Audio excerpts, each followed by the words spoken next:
Sekolah ini. Silakan.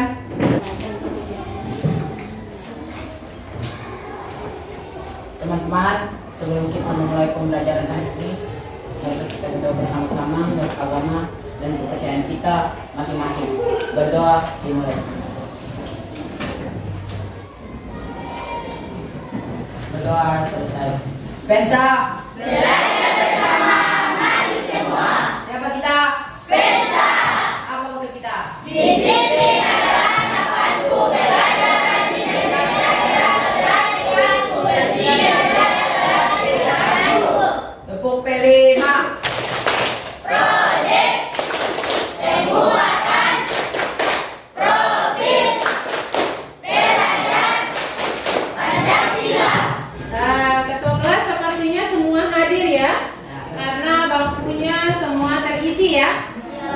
Oke. Nah sekarang Ibu inginkan kalian menulis situasi kalian pada hari ini ya. Apakah sedih, senang, atau lagi sakit ya.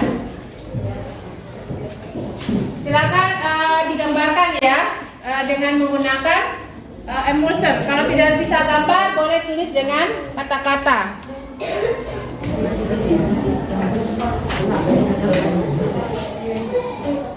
Sudah, silakan ditempelkan di sini.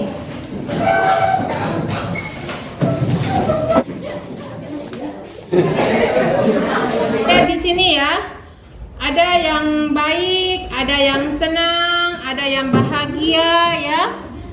Kemudian ada yang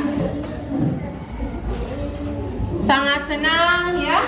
Nah berarti kalian yang ada di dalam kelas ini tidak ada yang bersedih ya.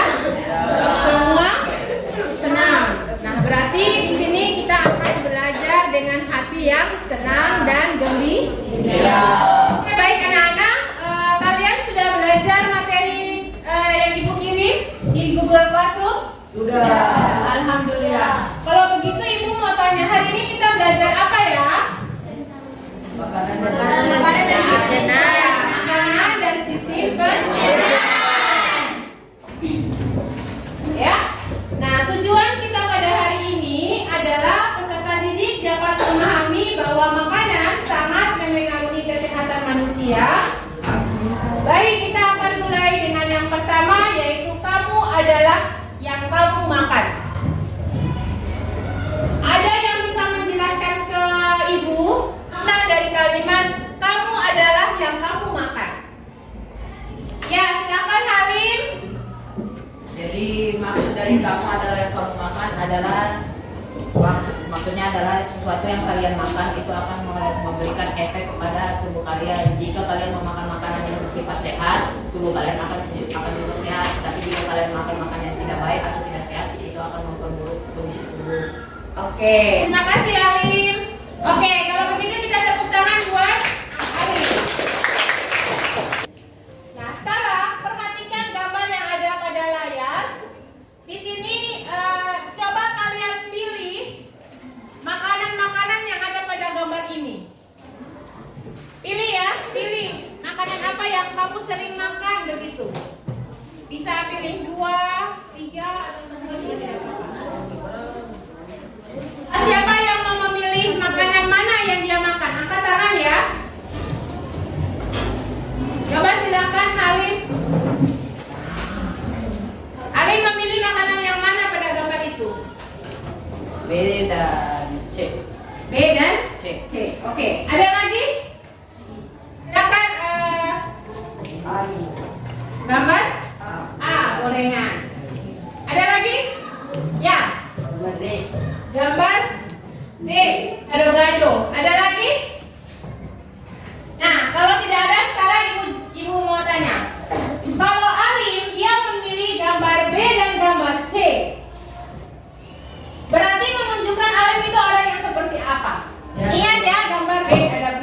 gambar C ada mie. Berarti mencerminkan alim itu orang seperti apa? Peduli dengan kesehatan. Ya, peduli dengan kesehatan. Ada lagi? Ingin sesuatu yang cepat dan praktis. Oke, cukup peduli dengan kesehatan, makanan yang praktis. Baik. Karena alim memilih gambar B dan gambar C, berarti gambar C ini menunjukkan alim itu orangnya suka makanan yang siap tadi yang praktis ya. Tetapi selain dia memiliki makanan yang praktis, dia juga memperdulikan kesehatannya. Ya. Oke, tepuk tangan yang sudah menjawab. Sekarang Rahim dia memilih gambar A. Berarti menandakan Rahim itu mencerminkan dia orang seperti apa? Kurang peduli dengan kesehatan. Kurang peduli dengan kesehatan. Nah, sekarang kita lihat. Ini pada gambar A itu bakwan ya, gorengan. Gorengan itu biasanya ada sayur-sayur gurih kita beli di tempat jualan ya. Nah, pinggiran jalan. Nah, kalian tidak tahu bahwa gorengan itu biasanya dia digoreng berulang-ulang kali dengan menggunakan minyak yang sama. Maka itu tidak bagus untuk kesehatan. Ya. Nah, sekarang kita lihat gambar C. Gambar C itu adalah makanan siap saji. Ya. Ini juga tidak bagus untuk kesehatan. Kenapa? Kenapa mie tidak bagus untuk tubuh? Ya, karena sulit dicerna oleh tubuh. Ada lagi? Kandungan garamnya yang tinggi. Kandungan garamnya yang tinggi. Ada lagi? Dan pengaruh di dalamnya bisa menimbulkan kanker. Iya. Kami menjelaskan ke ibu kenapa gambar B itu kalian katakan bahwa dia mencerminkan peduli terhadap kesehatan. Oke, silakan Alim. Dikarenakan buah-buahan dapat memberikan efek membuat kulit jadi bersih, dikarenakan ada zat kandungan karotenoid dan zat antioksidan sehingga dapat membuat kulit sehat dan bersih. Oke, tepuk tangan untuk semuanya. Oke, ini ya. Siapa yang bisa menyimpulkan dari D, E, dan F? Apakah kalau kita memilih D, F, dan E itu baik untuk kesehatan kita atau tidak? Oke, silakan Alim. Siapa? Rahim. Seperti gado-gado dan kalian sama dengan kesehatan. Gado-gado sangat baik untuk pencernaan karena mengandung banyak serat dan meningkatkan fungsi otak karena banyak kandungan fosfor dan besi mencegah kanker khusus, menjaga kesehatan kulit serta meningkatkan kekebalan tubuh. Oke, itu gambar D. Kalau gambar E siapa? Oke, silakan. Burger banyak mengandung lemak tidak baik yang berpengaruh buruk pada kesehatan. Dimakan terlalu sering, kandungan gula di dalamnya bisa menyebabkan diabetes. Oke, kedua, mengapa kita perlu makan ya? Apa yang bisa menjelaskan ke ibu mengapa kita makan? Sekarang ibu tanya. Oke, silakan Alim. Mengapa kita perlu makan? Itu dikarenakan seluruh makhluk itu harus mempunyai zat-zat atau zat pangan yang diperlukan oleh tubuh seperti zat karbohidrat, protein, vitamin, dan semacamnya. Oke. Itu saja. Oke. Ada yang bisa menjelaskan ke ibu selain Alim tadi? Seluruh makhluk hidup butuh makan untuk melakukan aktivitasnya sehari-hari. Oke, sudah? Oke, ada lagi yang lain? Ya, silakan. Ini dulu kali ini. Di dalam makanan terdapat sumber energi serta sumber penyusun tubuh kita. Makanya makanan sangat dibutuhkan bagi makhluk hidup. Oke, silakan. Di dalam makanan terdapat zat yang sangat dibutuhkan oleh tubuh untuk berkembang dan memperbaiki sel tubuh atau jaringan yang rusak. Oke, tepuk tangan.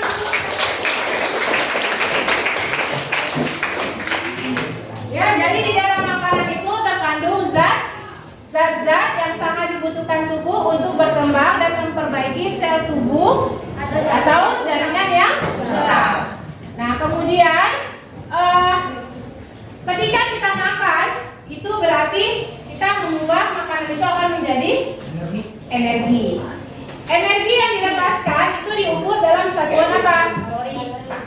kalori. Kemudian setiap orang itu membutuhkan asupan kalori yang berbeda-beda ya. Berbeda-beda ya. Misalnya kalau kalian sebagai seorang siswa berarti kalian membutuhkan kalorinya itu sekitar 2000 sampai 2500 kalori ya. Nah, tetapi kebutuhan kalori untuk laki-laki dan perempuan itu berbeda lagi. Kalau laki-laki dia membutuhkan banyak sekali jumlah kalori. Lanjut dengan materi yang berikut yaitu nutrien ya. Apa itu nutrien? Siapa yang bisa menjelaskan ke ibu apa yang dimaksud dengan nutrien? Silakan. Nutrien adalah zat yang terkandung dalam makanan yang berisi energi. Oke, nutrien adalah zat yang terkandung dalam makanan. Iya, dalam bentuk energi. Ada lagi? Ada lagi? Oke, silakan. Dan juga dapat dibagi menjadi 6 kategori, yaitu karbohidrat, protein, lemak, vitamin, mineral, dan air. Oke. Ya, jadi nutrien itu dia juga terbagi menjadi 6 kategori ya, yaitu karbohidrat, protein, vitamin, mineral, dan air. Baik. Kita lihat karbohidrat ya. Nah, pernah tidak kalian mendengarkan jargon belum makan nasi artinya belum makan? Pernah dengar jargon ini tidak? Pernah. Apakah nasi itu merupakan sumber karbohidrat? Ya. Jadi nasi itu merupakan sumber karbohidrat. Apakah hanya nasi yang mengandung merupakan karbohidrat? Nah, siapa di antara kalian yang bisa menjelaskan ke ibu apa saja makanan yang merupakan karbohidrat? Sagu. Angkat tangan. Sagu. Logo. Mana nih? Ah, ini dulu ya. Sagu, roti, jagung, bulu dan ubi. Oke. Nah, sekarang kita lihat apa fungsi dari karbohidrat. Oke. Fungsi karbohidrat Oke. Ada lagi yang mau ditambahkan? Oke, pas ya. Nah, sekarang kita lihat karbohidrat juga terbagi menjadi 2, yaitu karbohidrat sederhana dan karbohidrat kompleks. Siapa yang bisa menjelaskan ke ibu karbohidrat sederhana itu seperti apa? Gula itu biasanya disebut dengan apa? Glukosa. Apa yang kamu ketahui tentang glukosa? Ya. Gula merupakan sumber energi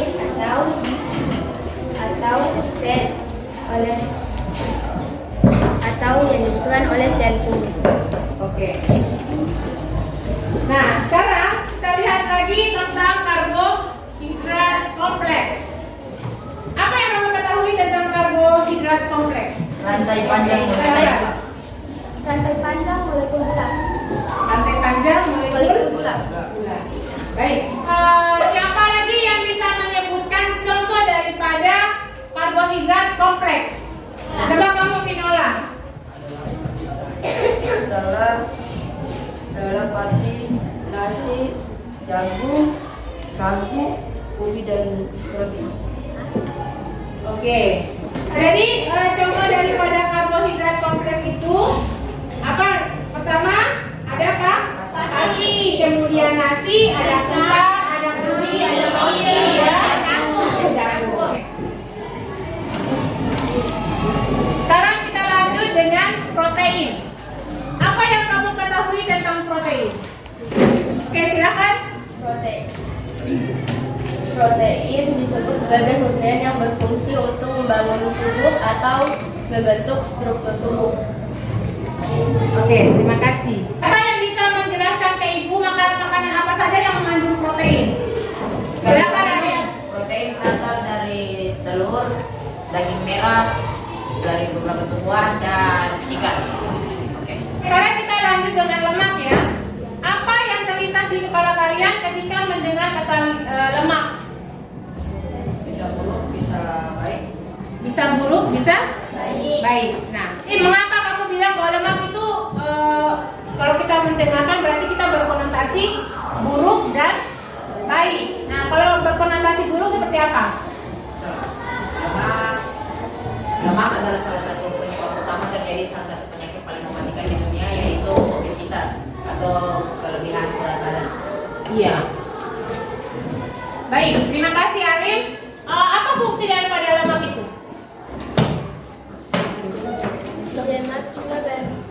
Lemak juga berfungsi sebagai isolator mempertahankan panas tubuh. Oke, ada lagi yang lain? Ya, silakan. Lemak berfungsi sebagai Lemak berfungsi untuk memproteksi organ tubuh manusia dari terbengkak dan terguncang. ya. Nah, jadi selain dia sebagai isolator, dia juga berfungsi untuk memproteksi organ di dalam tubuh manusia. Nah, sekarang kita lihat ya, lemak itu dibagi menjadi 3 ya, yaitu lemak jenuh, lemak tak jenuh, dan lemak trans. Nah, sekarang siapa yang bisa menjelaskan ke Ibu lemak jenuh itu seperti apa, lemak tak jenuh itu seperti apa, kemudian lemak trans itu seperti apa? Ibu minta dulu siapa yang bisa menjelaskan ke Ibu tentang lemak jenuh. Sudah. Saya minta yang ujung sana dulu. Lemak jenuh terdapat pada makanan seperti daging kandungan, santan, dan produk olahan susu. Oke? Apakah dia ada efek di dalam tubuh kita? Ada. Silakan Alim. Jika kita terlalu banyak mengkonsumsi lemak jenuh, itu akan menaikkan kadar kolesterol yang sehingga membuat kita terkena bermacam penyakit. Oke. Terima kasih Alim. Kita lihat yang berikut yaitu lemak tak jenuh. Ini. Contoh sumber makanan lemak tak jenuh adalah minyak zaitun, alpukat, dan kacang-kacangan. Oke, ada lagi yang mau jelaskan tambahan lemak jenuh? Lemak tak jenuh? Apakah lemak tak jenuh itu merupakan lemak baik atau tidak? Merupakan lemak baik. Lemak baik. Baik. Siapa yang bisa menjelaskan ke Ibu tentang lemak trans? Oke, silakan. Lemak trans itu sumber makanan yang digoreng tinggi kadar lemak trans yang dapat meningkatkan kadar kolesterol dalam darah yang meningkatkan risiko terkena penyakit jantung. Oke, terima kasih. Sekarang Ibu lanjut dengan vitamin. Nah, siapa yang bisa menjelaskan ke Ibu vitamin itu seperti apa? Vitamin dibutuhkan untuk memelihara fungsi sistem tubuh kalian. Oke, ada lagi yang mau ditambahkan? Ya, silakan. Vitamin dibutuhkan untuk membantu mempercepatkan segala reaksi kimia dalam tubuh kalian. Oke. Ada lagi yang mau ditambahkan tentang vitamin?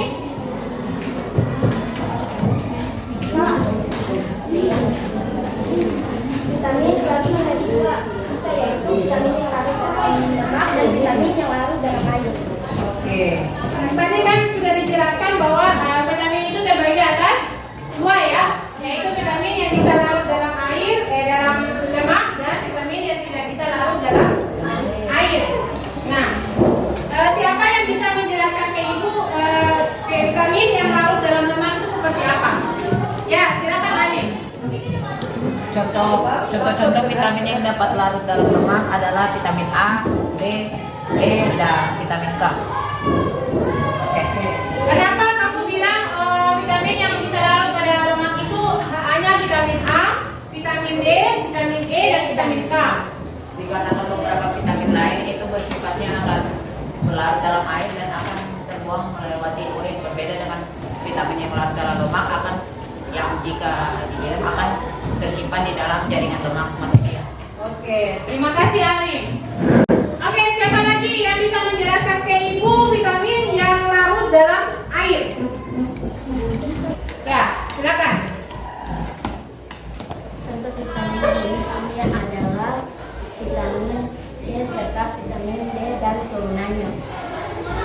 Oke, kenapa hanya vitamin C dan vitamin B serta turunannya saja yang bisa larut dalam air?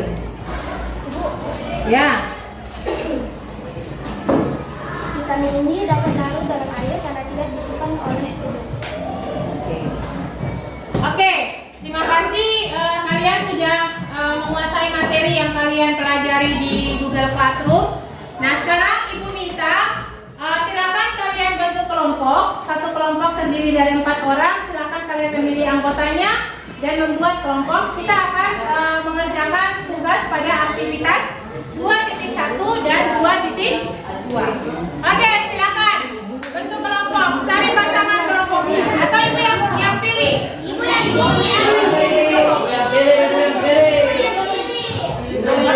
Kalau ibu yang pilih berarti ibu minta mereka berdua ini dengan ini. Oke? Kan ibu yang pilih. Mereka berdua ini dengan sana. Oke? Mereka berdua ini dengan dua di belakang. Kalian mau yang mana? Berempat ini. Nah, berempat itu. Mau yang mana? Oke, silakan. Apa lagi? Mau yang mana? Oke. Oke.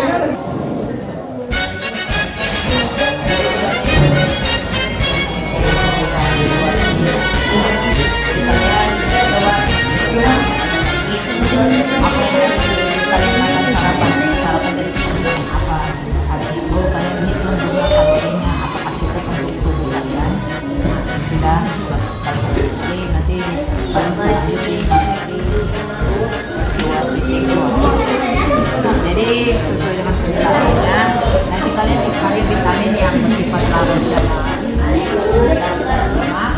Terus kalau yang larut dalam air, kalian cari garis bawah di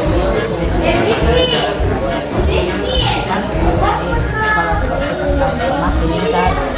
Dan ini kalau menurut kalian itu dapat disimpan dalam tubuh, kalian coba ini serta berikan alasannya kenapa ini disimpan dalam tubuh.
Assalamualaikum warahmatullahi wabarakatuh. Waalaikumsalam warahmatullahi wabarakatuh. Perkenalkan, nama saya Aprilia Putri Matasari. Saya moderator dari kelompok alim. Kami akan mempresentasikan hasil kerja kami.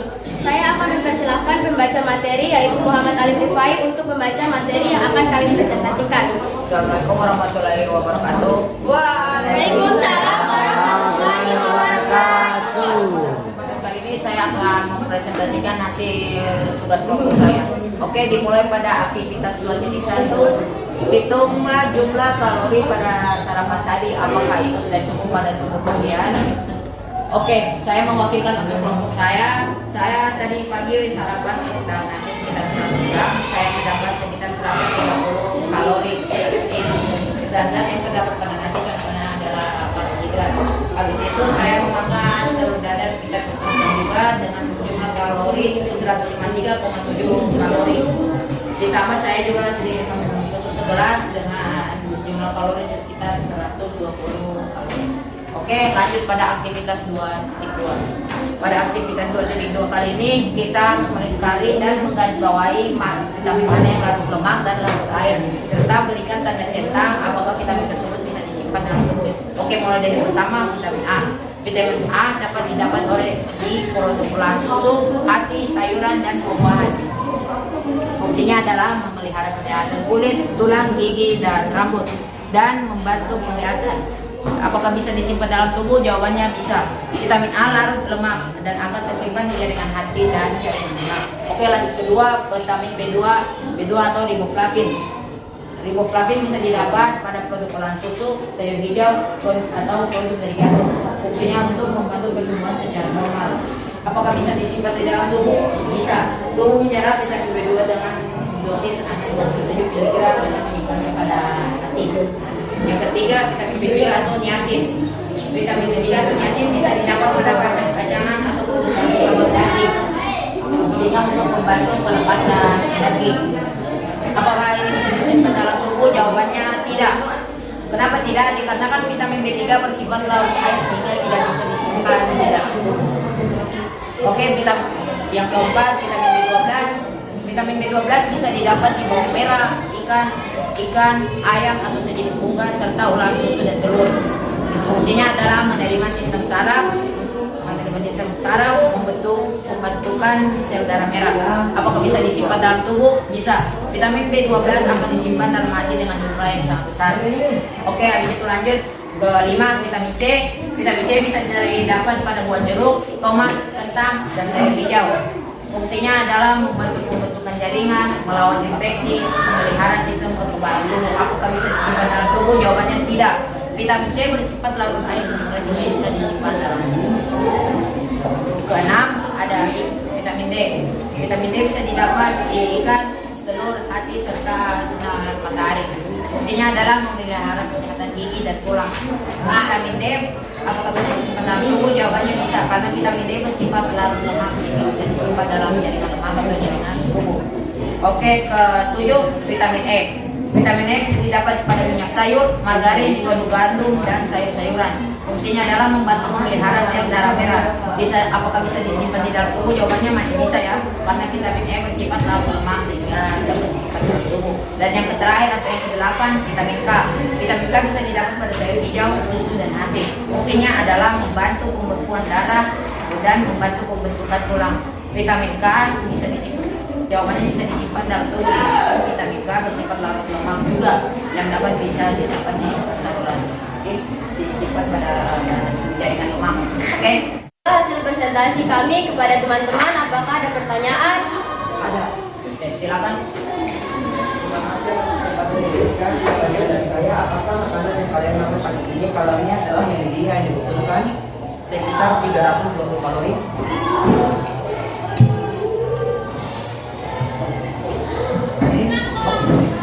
Oke, pertanyaan bagus dari Arahim, maka saya akan menjawab. Untuk jawaban ini saya wakilkan dari hasil sarapan saya.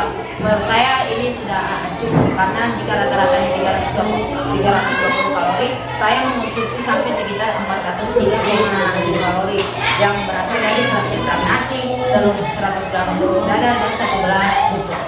Oke, apakah sudah puas? Puas. Oke. Dari teman-teman yang lain, apakah masih ada pertanyaan?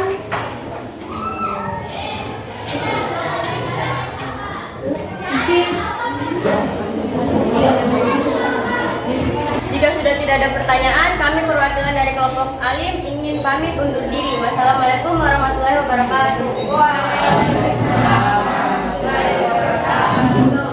Keren buat kelompoknya Halim.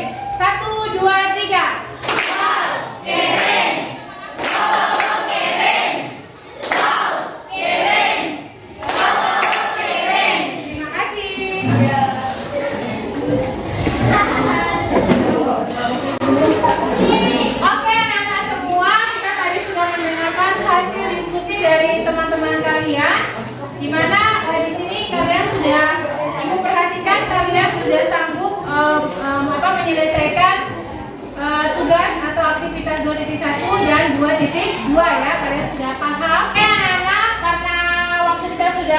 selesai, tapi sebelum Ibu tutup materi pembelajaran kita pada hari ini tentang makanan dan sistem pencernaan, siapa di antara kalian yang bisa menyimpulkan apa yang kita pelajari pada hari ini?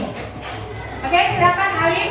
Oke, jadi kesimpulannya pada materi makanan dan sistem pencernaan adalah bahwasanya sangat penting, makanan itu sangatlah penting bagi tubuh kita karena makanan ini memiliki banyak manfaat seperti zat-zat yang di dalamnya, dan di sini juga kita bisa belajar apa resiko yang kita bisa ambil dari memakan makanan yang bersifat tidak sehat atau semacamnya.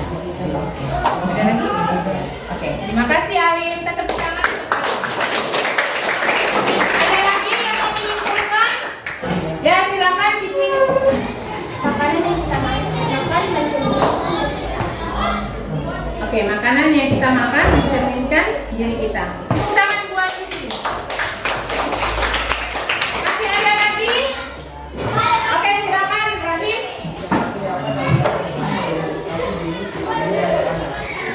Oke, mengidentifikasi makanan dan jenis vitamin yang kita makan. Ada lagi? Oke, tidak ada ya. Berarti di sini kita bisa menyimpulkan secara keseluruhan bahwa makanan itu sangat penting untuk tubuh kita. Selain itu, makanan yang kita makan harus kita kontrol ya. Apakah baik untuk kesehatan kita ataukah tidak. Kemudian vitamin-vitamin juga kita harus melihat apakah vitamin itu bisa terlarut di dalam lemak atau bisa terlarut di dalam air. Oke, tepuk tangan untuk kita semua. Oke, dengan berakhirnya kesimpulan yang sudah kalian berikan kepada kita semua, maka berakhir juga pembelajaran kita pada hari ini. Ibu doakan semoga pembelajaran kita berikutnya bisa terlaksana dengan baik seperti ini, dan